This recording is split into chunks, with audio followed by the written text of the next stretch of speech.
mind giving some tea? I'm sipping some actual tea. These are my most disappointing reads of 2024.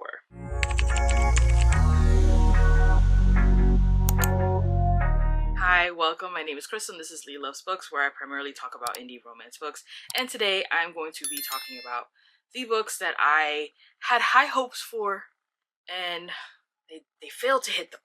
Okay, now I'm pretty good at picking the books that I like to read, the genres, the tropes, so I don't have too many disappointing reads. Pretty often, at least now that I've been a little bit more picky with what I've been reading, I could probably talk my shit, but some of these, I don't even remember them anymore because if they're disappointing, it's out of sight, out of mind. This was the second book of the year last year. This is crazy. And I was like, no, we're about to be set up for failure. At the mid to end of 2023, I had started my Rina Kent journey after months and months of being like, I'm not joining because her fandom is insane, which they still are. I still stand by that statement. They're insane. Her stans, crazy. I did the Legacy of God series. I did it backwards. I know some people are like, you gotta start at the very, very beginning, but I was like, I'm not doing that because I'm not really into like prep school, them freshly being 18 type vibe. Then like I probably would have enjoyed them 10 years ago. Now I'm just like, you guys are annoying. I know how annoying we all are at that age. So I didn't start with that. I started with the Legacy of God series. Loved it. Then I did the Monster Trilogy. Loved that one too. I was like, yes. And I was like, all right, fine. Let me do this other one. The Empire series, and promptly noped out of there with the first book. Will I ever continue the series? I don't know.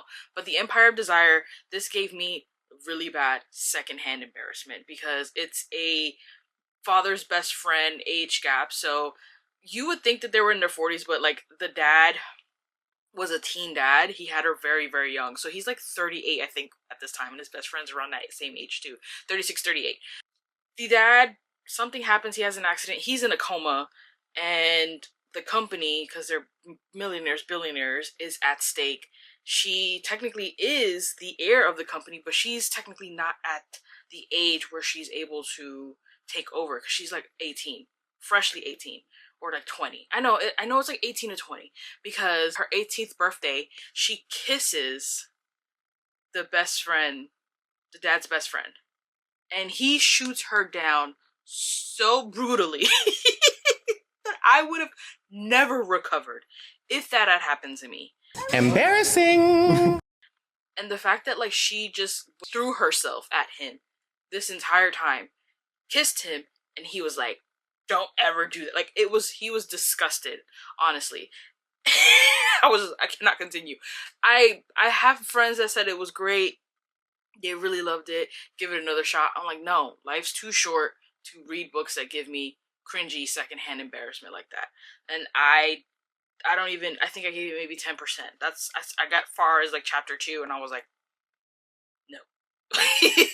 Fortunately, number 2 of disappointing reads of last year is also another Rina Kent book, and it is God of War. Unfortunately, this one did not hit the mark for me. You probably might be saying, why do you own the book? I did pre-order it before I started reading it. Plus, I have the entire series. I might as well continue. Like, I didn't DNF it. I did finish it. I think I ended up giving this a 3-star, and that was probably me being a little bit generous. I tried to do the audiobook. I enjoy her audiobooks now because she does duet, which I prefer duet audiobooks. I know they're a little bit more expensive, but it's just a preference. But for something, the voices like were grating on my nerves. I don't know if it was because of the British accent. Like sometimes I could be like, oh yeah, this is hot, and then other times I'm like, actually you sound annoying. Don't speak anymore. And maybe it was one of those, so I stopped doing the audiobook and then picked up the regular like Kindle one.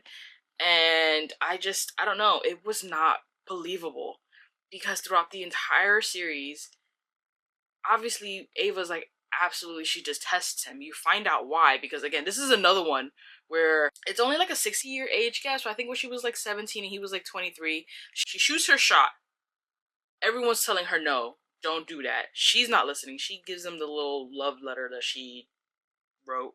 And he is basically like, get out of my face. And if you bring this up again, I don't think he threatened with like physical harm, but it was just so brutal the way he turned her down. Somehow, someway, he still kept the letter. They end up being married. It has amnesia trope. I think amnesia trope sometimes is very lazy, but it can be done well. I'm not sure if Rina Kent knows how to do it too well. This is the only one I've read with amnesia trope like that, or no. I did read the Parents trilogy, and I think that one had a little bit of amnesia as well, but it was like, again, just lazy writing. In the book, when they're together and married, he does a lot of stuff for her betterment, right? You find out he helps her detox because she has like a mental psychosis diagnosis, and she was spiraling, especially at the end of the other Legacy of Gods, because of her diagnosis. So she was constantly like partying, drinking. I don't know if she was really doing drugs, but I know she was like partying and drinking and stuff like that. He detoxed her from all of that. He forced detoxed her too. The reason they get married, I won't spoil it, but there's a reason why they got married. It's not because of any like love or like sometimes they'd be fixated and he wants to make her his. No, it wasn't. There's an actual reason why they got married. And it's like heartbreaking when like the little like third act breakup separation for them, because that part you feel, yes, that he is like, he really really loves her, or like his form of love, because he is a psychopath. I'm not gonna lie, but I don't know, it's just, it overall, like, them as a couple fell flat. Like it wasn't believable, her with her mental diagnosis, and then she just, obviously the amnesia trope, she kind of reverts back to like how she was when she was partying and trying to like revive that. And her friends, her party friends, not the Legacy of Gods friends, but her party friends are like, actually, you need to stay away from us because your husband's crazy. And she's like, I don't know, no one's scared. Why are you scared of him? I'm not scared of him, who cares? And then like she tries to make it in the beginning, like try to figure out what happened, why she got married, and then like she didn't even try. Like, it was probably like maybe 1 or 2 attempts and then just gave up. And I was just like, you're not even gonna attempt to figure out what happened. She just wanted to live in her little Delulu land, and I was like, go ahead girl, live in your little Delulu land. That's your business. Anyways, this one, yeah, it was a 3 stars, and probably that's generous. Yeah, that wasn't it. Wasn't it. We gotta hydrate, While I'm giving some tea, I'm sipping some actual tea. I know the God of War might be a little controversial to some people. I know this next one's probably going to be even more controversial. The Syndicator-RuNyx. This one felt like a completely different book from the other 5. Yes, because I do own them. It answered some questions, but then raised even more questions. There were things in, I think, some of the character that just didn't feel like what they were in their own book, if that makes sense. And I get it, this is their work of art, this is how they wanted their characters to go. I'm not arguing with that. I'm just saying, for my sake and my enjoyment, the characters in the Syndicator were completely different characters from their actual books. And it's hard to explain it unless you actually like read the entire series and then read the Syndicator. There was also a lot of like grammar and typo issues, and I get it. Independent authors, I think this series is independent because she is traditionally published with other books, but I don't think this one is. And I get like when you're an indie author, you are doing like all these edits yourself, or you're kind of outsourcing it, and it's a human error, it gets missed. But this book was like 2.5 years in the making. I know she had to like postpone it like a couple of times because she did have family tragedies. There's a lot that goes with that, and then your mental health kind of like tanks a little bit. So I know she was going through a lot of stuff, and this was like on the back burner, but maybe it could have been kept a little bit longer and edited a little bit better. If I'm catching grammar, correct pronoun for the actual like character that you're talking about, like there was a couple times where she was saying he, but she meant she because you're talking about this person, not that person. I was catching it, and I'm kind of oblivious when it comes to things like that, and I was catching it. I can only imagine how much I actually missed, I mean, there was 4 chapters straight of spice, which I guess was nice. I honestly don't even remember it because I think I started skimming through some of them because I was more invested in figuring out the whole answers to all of the questions, right? Like, who is the actual like syndicator?